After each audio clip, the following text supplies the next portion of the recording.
welcome to our first episode of Shakespeare, where members of our staff will discuss the latest around SJSU Sports. I'm Marissa Scott, alongside Sofia Wright, Javier Velez, and BJ Querubin.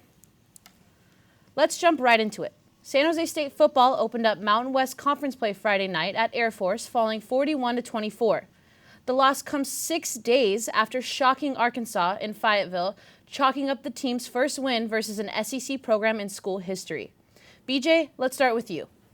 Is San Jose State for real? And do you think they can contend in the Mountain West? Yes, absolutely. And if you're a fan of Spartan football, you shouldn't overreact, and let me tell you why. But first, let me give you some context before the game loss on Friday night. So, you're coming off of a huge but really strenuous win against Arkansas, an SEC school as 20-point underdogs, right? And so, that was really taxing for the players mentally, physically, and emotionally as well. I mean, you can hear it in Coach Brennan's voice during his post-game press conference. And now, what happens 2 days after that? The school throws the team a pep rally. They're probably feeling themselves a little bit after that win, right? And I want to celebrate that. And if I'm on that team, I'm probably milking that win till the day I die, right? And third, they're playing back-to-back road games on a short week. Now, I don't care what level you're on. If you're on D1, D2, D3, or even on the NFL, that's really tough to overcome, right? Because you're tired, you have less time to prepare. Not to mention the fact that SJSU had over 2 weeks, or close to 2 weeks to prepare for Arkansas, and they only had less than a week to prepare for Air Force. And that's not even mentioning the fact that the Air Force has the 5th-ranked rushing attack in the entire nation. So when you have all those circumstances built up against you, that's really tough to overcome as a college football team, right? And yes, they lost 41-24, and they gave up around 400 rushing yards on the ground. But, the old saying goes, numbers don't lie, but they don't always tell the whole story either. And if you look at the bigger picture, they're 2-2 on the season with a win against the SEC under their belt. If I'm Coach Brennan, I'm regrouping the guys, getting them ready to play New Mexico, and any team in the Mountain West shouldn't scare them at this point because their confidence should be at a season high, as it should be, and yes, they can contend in the Mountain West. I definitely think SJSU is coming up. Let's not get ahead of ourselves, right? The win against Arkansas was probably one of the biggest in program history, not just for this team, but for the program, right? But that's not to say that they could have lost that game as well, right? There were 24 unanswered points in the second half. That they almost lost that game. So to say that they contend, yes, they can contend after that win alone, but it's not to say that they'll make it to a bowl game, right? Let's not get ahead of ourselves here. I totally agree with Sofia.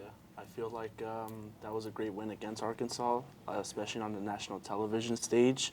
But let's see them do something against New Mexico next week. New Mexico is 2-2, just like San Jose State is.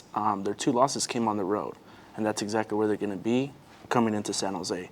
So if they get the ball rolling with New Mexico, I can definitely see them being a contender, but also being a pretender if they don't keep it going. All right, well, I guess we'll see how the rest of the season plays out. So David Quisenberry and Weston Schweitzer are just a couple of former Spartans with NFL teams. Jermaine Kelly Jr. and Josh Oliver are also a couple of the latest Spartans to be taken in the NFL draft. If you had to make a case for a current SJSU Spartan, who will be taken in next year's NFL draft? Who will it be and why? Javier, let's start with you. Well, I got the wide receiver, Bailey Gaither, number 84. Mr. Gaither is a 5th year. He is a senior at this point. 11 out of 42 career receptions have been 20-plus yards.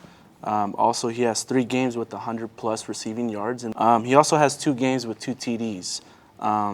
That's on the receiving side, but also he's a good punt returner and also on special teams. So with that being said, he also has a blocked punt. So that just shows that he's very versatile. He also led the team in touchdowns in 2017 with 4 and came 3rd with 3 in 2018. So he hasn't gone on the touchdowns streak yet, but he will be on the come up soon. And also, both those years, he had 300 receiving yards in both 2017 and 2018. So I predict that he'll go somewhere in between the 2nd and 3rd round. I don't know where, but that's my pick. All All right. Well, I picked senior linebacker Ethan Aguayo. I think he definitely has proven himself, especially the last few games. And even before this season, more importantly, he was the only SJSU defender to reach triple-digit tackles and actually was 6th in the Mountain West overall. He also chipped in with 4 tackles, 5 passes blocked, and an interception. So I definitely think he has the numbers to go for it, and we'll see what happens. I'm surprised at both of your answers because to me, the obvious answer is Josh Love. And let me tell you why. So through the first 4 games he's completed, 60% of his passes, thrown for over 1,000 yards. He has a 5 touchdown to 1 interception ratio and a QBR of 129.4. Now, throughout his career at San Jose State, he's battled through adversity, right, with the injury, battling through that, losing his starting job, and then fighting to get that back, right? And also, under pressure, when he's in the pocket, he's throwing in really tight windows while getting rocked at the same time, right? And it takes guts to do that, right? And now, when he's not under pressure, you can make an argument that his deep ball accuracy is on par with anyone else in the rest of the NCAA right now. And so right now, it's his senior year. And if he stays healthy, he's on pace to obliterate the rest of the numbers that he's thrown for in the past couple seasons that he's been with San Jose State. So the answer is Josh Love. I think it's really interesting, something that you did mention, though, if he stays healthy, right? I think that's a big key right there. I think that's also why I was hesitant to say Josh Love. I think that's the biggest thing right there, is just if he stays healthy. And also, touching on the intangibles, I don't know what recruiter is actually looking at, he, lost his job and came back, right? So if someone is looking at that, maybe, but I don't know. Okay, fair enough. All right, well, I guess we will find out at the end of the season in the next NFL draft. Let's move on to men's soccer, who just became victorious for the first time this fall on Saturday against CSU Bakersfield. Sofia, I'll ask you first. The team is obviously 1-0 in conference, and that's great, but didn't win a game in non-conference. Can not winning a game in non-conference haunt them in any way? Definitely not. So I went to a few of those games. The game prior to CSU Bakersfield was actually at Stanford, which is the #1 team in the country. And I think it's really important to note that in the first half, it remained scoreless. And if you can contend with the #1, team in the country, I think that means a lot more than, whether you win or lose it. Prior to that, even then, they played #8 St. Mary's, USF, Santa Clara, all with good programs, all with, a lot of money behind those programs, able to recruit. And I think those losses were good losses. And it only helped build the program, and it's only helping to help with conference play. So It's tough to say because we're about halfway into the season, right? But I'm going to say yes, it will. And the reason why is because if you look at the first 7 games, you started the season losing all of them. And that's tough. That's really hard to overcome, right? Even if you win 3 of those games, you're still at an uphill climb with the rest of your schedule being in the conference, or with the rest of your games being within your conference, right? And now 4 of those games were on the road. And so the team has done a lot of traveling already, and that's taxing, right? And now in 2 of those games, they were against 2 of the top teams in the nation, if I'm correct, versus St. Mary's and Stanford. And when I look at the head of their schedule, they have 3 straight home games, which is good. I think they'll win at least 2 of them. But at the same time, they're going to have 2 stretches where they're going to have to play back to back to back on the road for each of those stretches. And that's really hard to do and pull off if you're going to win a majority of those games. So off of difficulty of schedule alone, I'm going to say yes. It'll probably come back to haunt them. Yeah, BJ, you did mention that there is a lot of traveling, and I couldn't agree more. This schedule is built for traveling. For the next 2 home games, it's important that they take those 2 because after that, they go on the road for 3.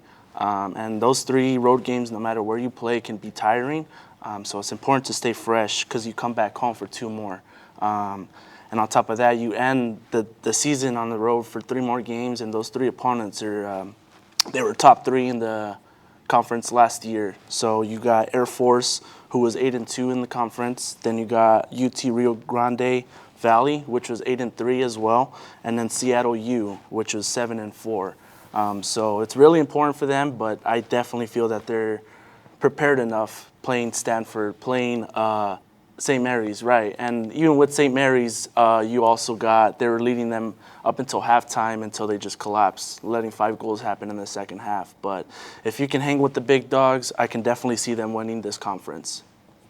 All right, well, they have struggled a little bit, but we will see if their conference reflects that. Up next is women's soccer. The team has won 2 of the last 4 Mountain West Conference titles, but has gotten off to a slow start again this year. How long can this championship hangover last before it starts getting serious? BJ? Not much longer, I would say. And I say that because you probably don't have a lot of room. You don't have a lot of margin for error for the rest of the season, right? So right now, they're a little more than halfway into the season, and they're sitting at 3-5-2. And I personally, in my opinion, I think with those 2 ties, they could have won those games. But for the rest of the season looking forward, they're probably going to have to win at least, at first I was going to say 7, but that's a lot. At least 5 or 6 of their next 9 games in order to give them a chance, or to give them a spark into the tournament. And I think coming off of that good win against Air Force, I think that's good momentum, and they're probably going to have to ride that wave until for the rest of the season, as long as they can. I definitely agree. I'm going to take a step further, though, and say that this is it. Their win against Air Force 2-1 got them out of the championship hangover. And say, you know, early on in the schedule, like BJ mentioned, they had a few ties that, you know, maybe they should have won, and close games in between those.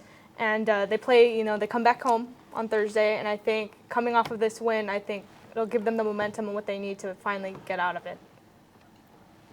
Well, Marissa, to answer your question, I believe the answer is Boise State. They do play them this Thursday at home. Boise State is undefeated. Last year, they won the conference. So after that, take a look at who they play. I mean, the next 2 teams are very beautiful with University of Wyoming. Then you got Colorado State University. I think they can take the house on them. So if you got that, you get the ball rolling. Then after that, you play 4 teams that are at the bottom of the conference right now. You look at it, UNLV, University of Nevada, University of New Mexico, and San Diego State University. All are on the West Coast. So from there, if you get that ball rolling, you definitely have a good chance of going back into the getting another title for this season. And that'll do it for our show. Thanks for tuning in, and remember to follow us on Twitter @TheSpearSJSU or online at thespearSJSU.com for all the best coverage of all San Jose State sports.